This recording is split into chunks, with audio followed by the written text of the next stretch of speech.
You are loved with an everlasting love. That's what the Bible says. And underneath are the everlasting arms. There are some Christians whose lives seem in a very special and visible way to bear the stamp of Christ.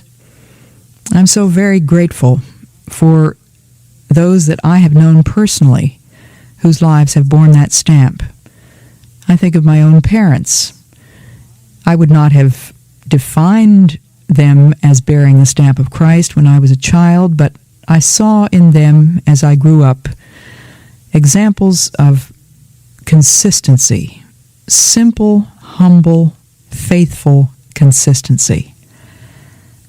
We 6 children have often talked about our parents and the influence they had on us and what it was about them that so shaped our own lives. And I'm sure that we all agree that consistency was one of the primary characteristics. What they said, they meant. What they professed, they lived. There was no hypocrisy. There was no falsity in their religion. It was a 7-day-a-week kind of thing. What they believed, they lived by. What they said in church, they lived by for the other 6 days of the week. And we're very grateful for that. We were very grateful for the fact that they brought into our home many great Christians, people whose lives bore the stamp of Christ. We got used to hearing missionary stories at our dining room table. We learned to know many Christian leaders, and they had an unspoken influence in our lives. In addition to personal contact, we were surrounded with biographies, with the life stories of many great Christians. I think of the Hudson Taylor books.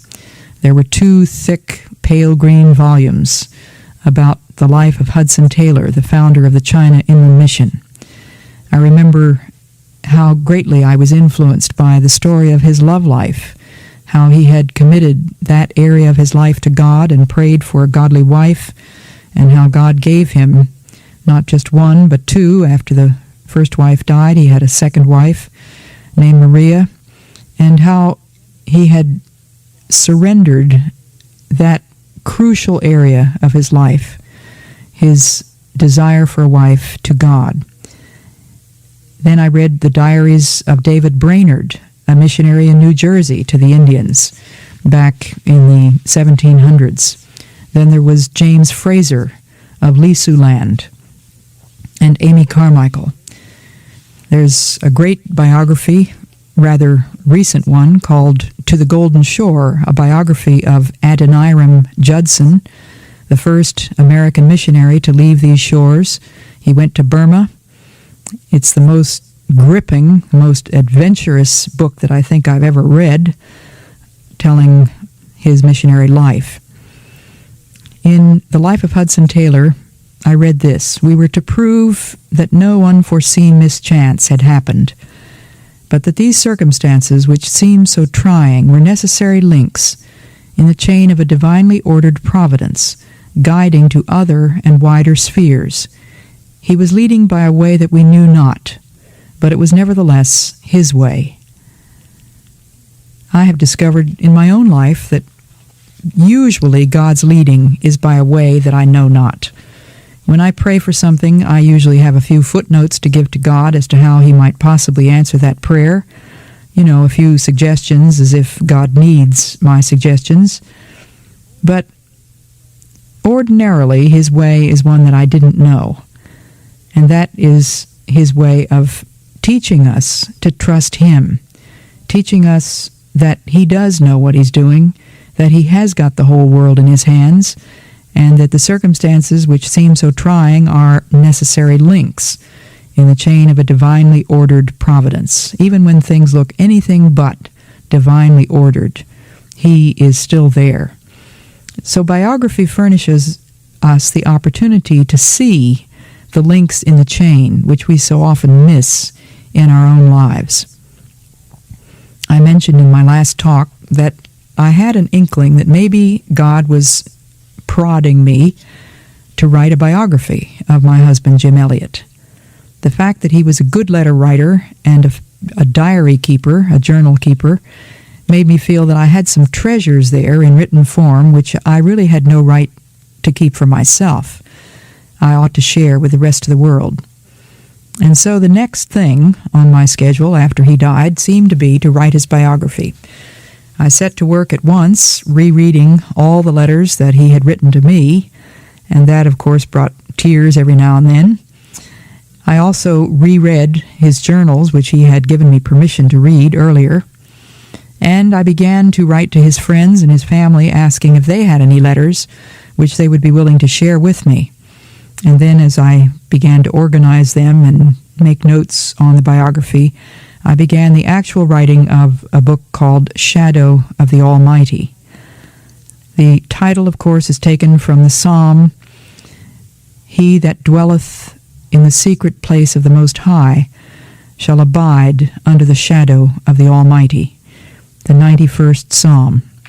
And it seemed to me that Jim had in a measure dwelt in the secret place of the Most High.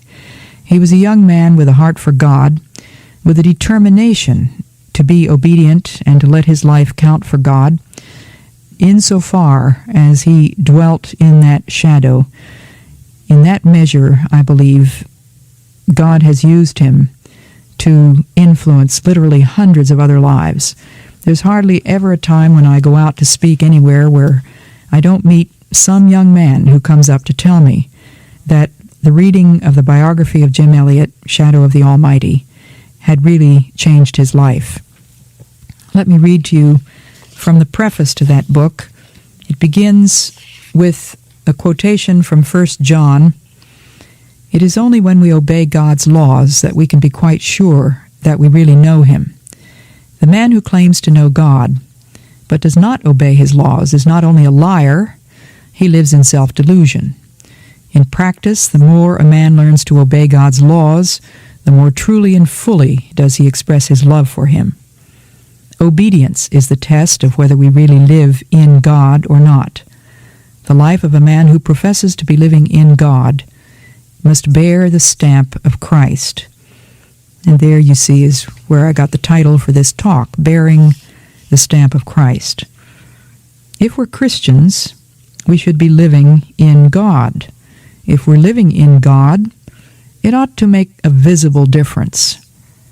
When the 5 men were killed in Ecuador, they were called martyrs. Well, do you know what the original word martyrs means? Martyr is a Greek word, and it simply means witnesses. The New Testament word martyr means witnesses, not necessarily someone who literally is killed because of his testimony.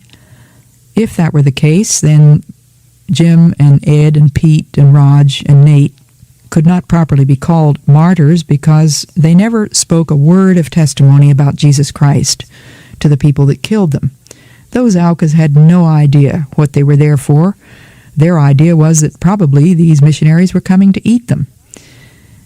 But I believe that they were martyrs in the deepest sense, in that they were witnesses.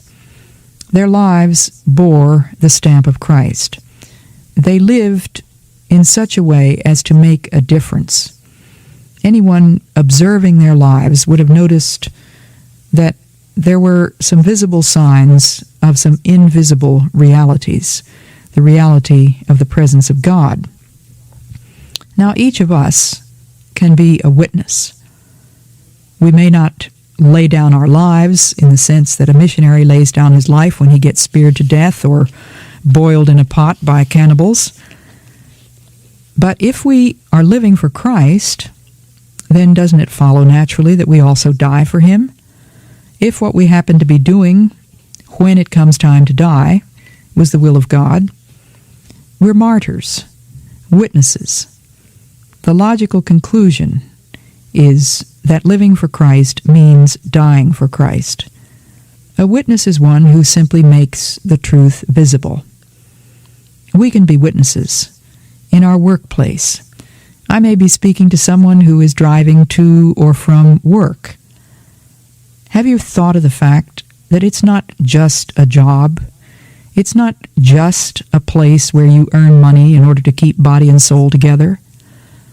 Or perhaps you have the kind of a job which you have always longed for. Maybe you feel as though now you're really making it, and you find it fulfilling. It contributes to your self-image. You're tickled to death that you can tell your friends that this is what you do now, as opposed to what you were doing 10 years ago.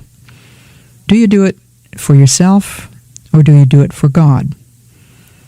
If you do it for God, let me encourage you to realize that it will be fulfilling, even if it would look on the surface to be the most unfulfilling kind of a job in the world. Remember that you have a master, and it's to him that you must answer. Do you do the job just for the boss? Do you get away with any little thing that you can get away with as long as the boss is not looking? Or does your life bear the stamp of Christ? Are you working for a heavenly master? Holiness is God's object. Are you saying, but I really don't have any role models? Let me encourage you to read Christian biographies. It's amazing how you can find role models and even heroes, people worth imitating, worth emulating. Gateway to Joy 101, Bearing the Stamp of Christ.